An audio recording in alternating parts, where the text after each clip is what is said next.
Bonjour, la Chapelle évangélique de Mulhouse vous propose une série de podcasts sur les fondamentaux de la vie chrétienne. Je m'appelle Sandrine et je suis avec Jean-Georges Gantenbein qui est pasteur. Bonjour. Bonjour. Jean-Georges, j'ai une question simple. Je viens de me convertir, j'ai compris qui est Jésus, je me sens comme un sprinter qui doit réaliser un bon départ. Comment bien débuter ma vie chrétienne ?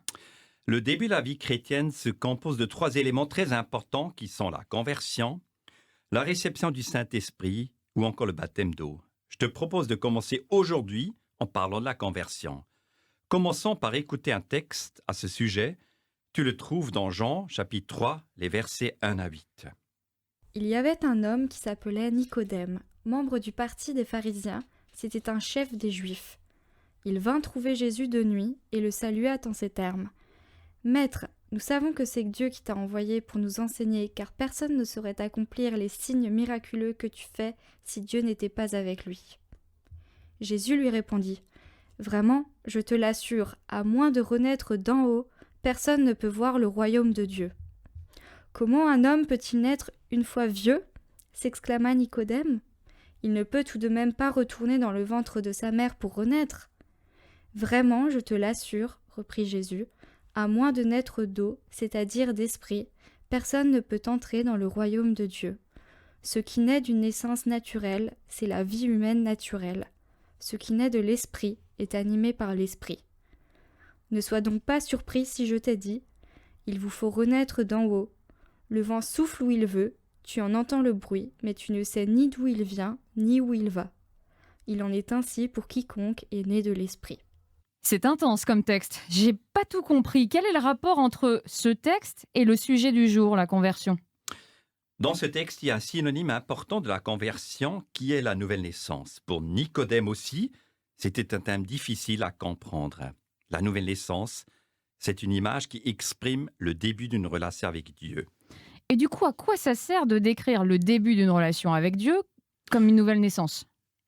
Ce qui est important dans cette image de nouvelle naissance, c'est qu'on n'y est pour rien. C'est Dieu qui nous parle à travers sa parole qui est vivante, la Bible. Il nous donne aussi son esprit. C'est un thème qu'on développera plus tard dans un prochain podcast. La nouvelle naissance est en fait notre réponse active à cet appel de Dieu. Ok, j'ai compris qu'il s'agissait d'une image. J'ai compris que Dieu nous appelait et qu'on devait lui donner une réponse. Mais comment on l'a fait, cette réponse ? Il y a plusieurs éléments importants. Le premier est de faire connaissance avec Dieu et de comprendre à quel point il m'aime. Le deuxième élément, c'est d'apprendre à me connaître moi-même, de me rendre compte que je suis créé par Dieu, mais que je l'ai ignoré en voulant être mon propre maître.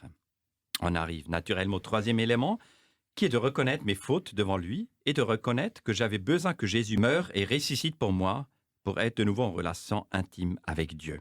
Ok, donc pour résumer, les 3 éléments de la conversion sont de comprendre le sacrifice qu'a fait Jésus, que ce sacrifice est précieux pour moi et de reconnaître mes fautes. Concrètement, ça change quoi dans ma vie, la conversion ? Mais ça change tout. Ça te permet d'entrer dans le royaume de Dieu. C'est l'unique condition pour y entrer. C'est quoi ça, le royaume de Dieu ? Qu'est-ce que tu veux dire par là ?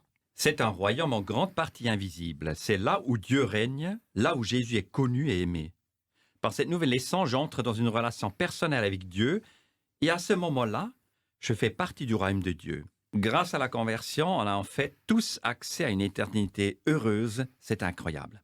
Merci Jean-Georges. On accueille Joël qui justement va nous parler de ce que la conversion a changé pour lui. Est-ce que le mot nouvelle naissance voulait dire quelque chose pour toi ? La nouvelle naissance était un concept hérité et inné pour moi. Une évidence pour quelqu'un qui est né dans une famille chrétienne. Mais pendant plusieurs années, j'ai été amené à connaître différents types d'églises, différentes personnes qui ne venaient pas dans mon église. Cela m'a fait comprendre que l'idée de nouvelle naissance se détache de l'idée d'une seule église ou d'un seul enseignement transmis. Et qu'est-ce que ça a changé pour toi de réaliser que l'idée de nouvelle naissance était autre chose qu'un legs de tes parents ? Cette idée, elle est devenue plus personnelle dans ma vie. Et un jour, j'ai compris, la nouvelle naissance ne vient pas de quelqu'un sur terre, mais bien de Dieu par Jésus. On ne naît pas chrétien même si on vient d'un foyer chrétien. Et le bon départ avec Dieu, c'est le départ d'une relation personnelle avec lui, une relation qui donne du sens à ma vie. J'espère qu'avec ce podcast, vous avez compris que se convertir change tout au quotidien. C'est la meilleure décision que vous pouvez prendre pour votre vie. Notre podcast touche à sa fin. Merci de votre écoute. N'hésitez pas à discuter de tout cela avec d'autres personnes qui ont fait la même expérience que vous. Et à bientôt pour un prochain podcast. À bientôt, messieurs.